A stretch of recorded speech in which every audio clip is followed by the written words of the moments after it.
Hello and welcome to Blockchain Gaming World. With me, John Jordan. So in this video, I'm going to look at some of the announcements around Blanko's Block Party and its forthcoming marketplace. So we've known that there is going to be a marketplace for Blanko's Block Party, and it's taken a bit longer than they thought. It now looks like it's coming in May. So this is quite a big deal. They've been selling NFTs since November. And obviously, people buying NFTs is fine, but at some point, NFTs only make some sort of sense if you can start to trade them. And then we go through what I at least call the typical kind of price discovery mechanic. So at the moment, Blankos is selling its NFTs for about $10.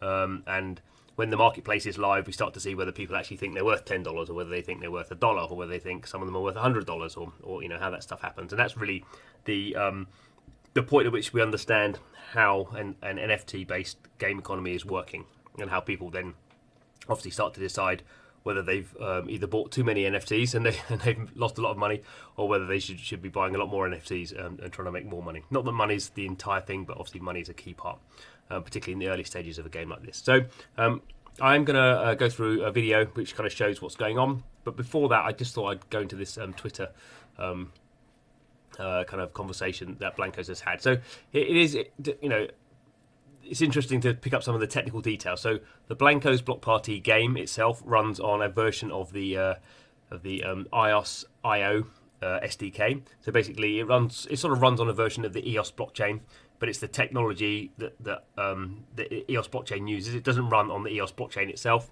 So basically, the developers, Mythical Games, have created their own custom blockchain.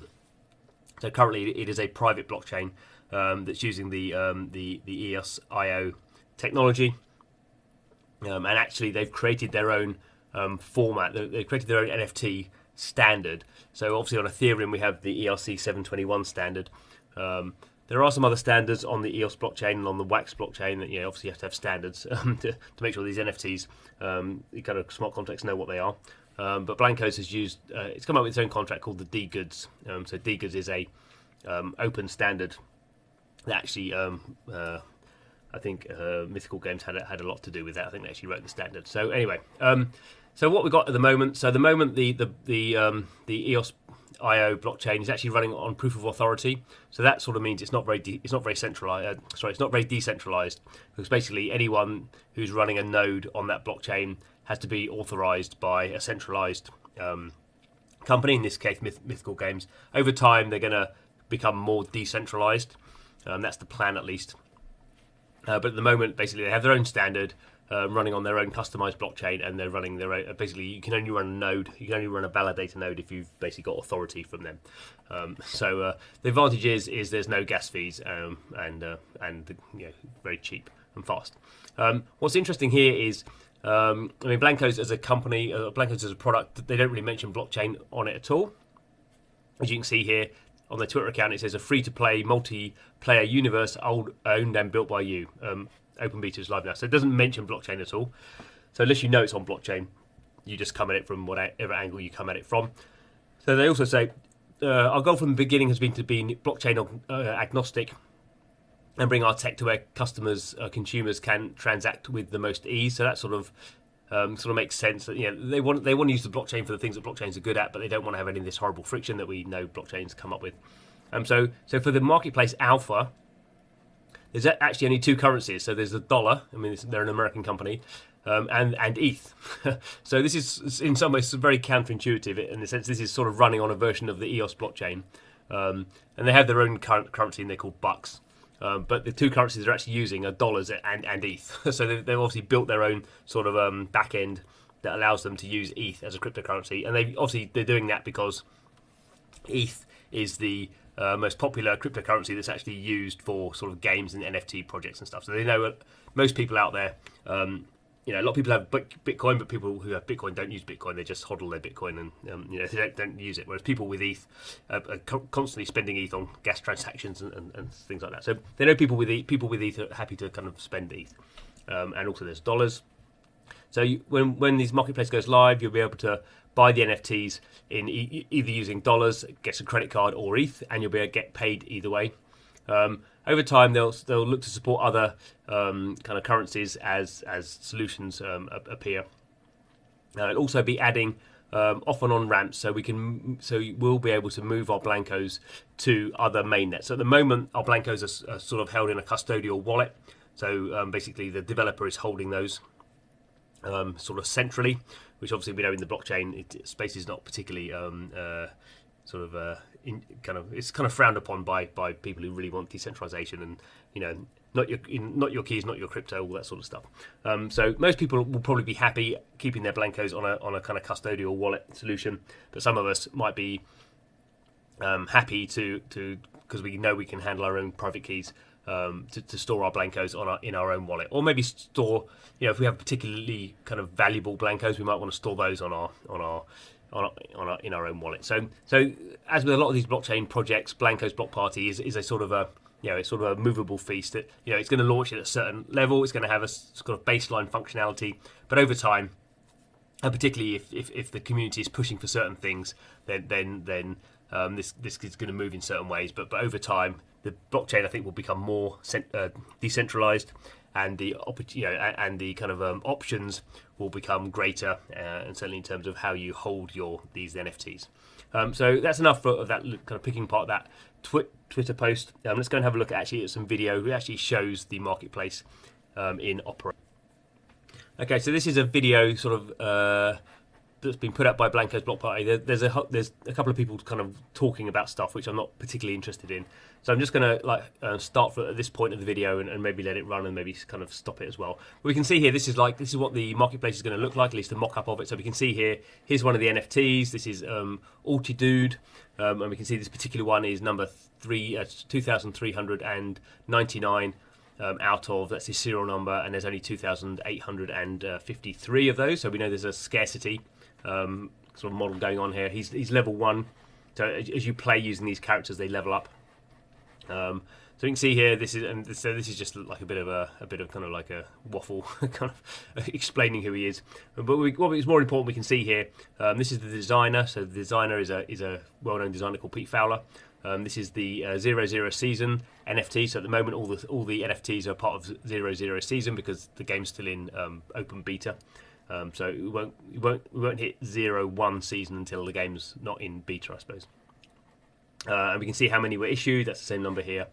We can see here if you've unboxed your NFT and started to use it, you can start to like level them up and you can choose different skills. So that's what's showing here. But we can see here the pricing mechanic. So say the current owner here is Mark27, and he has, I guess in this case, put this one for sale, and he's put the price at $84. And that's either in dollars or it obviously converts to the current ETH price. Obviously, ETH price goes up and down. So I guess they'll use dollars as kind of like the kind of foundational currency, and then they'll just work off the ETH. And if you want to buy it, you can obviously buy it using USD, using a credit card, or you can connect to your, say, MetaMask wallet if you've got ETH in there and use that as a payment method. So that's kind of I guess what that Twitter kind of information was talking about. I'll just let this run for a little bit. Actually, I'll switch the volume off. We can just kind of sort of see how it works. But this kind of makes sense, how a basic kind of marketplace would work. It says not final design. Here are these dudes who are talking. Let's see if we can find. There we go. So here we can see. Let's just go back a little bit now. So here we can see someone's kind of full account. Okay. So we can see here now. If you're kind of searching, I guess I don't know if this is someone's account or whether this is searching. This looks like So this looks like the marketplace, and you can search for Blankos or accessories. You can set for the price. You can only choose ones that are available. You can have ones that are boxed, so that means they're in mint condition and never been opened. You have different seasons. So there was the alpha and the beta. The alpha season stuff will be super expensive because there was hardly any of those. The founders edition was the first. There's only four of the Blankos that are founders editions. There was the first 4 sets. The rest of it's beta.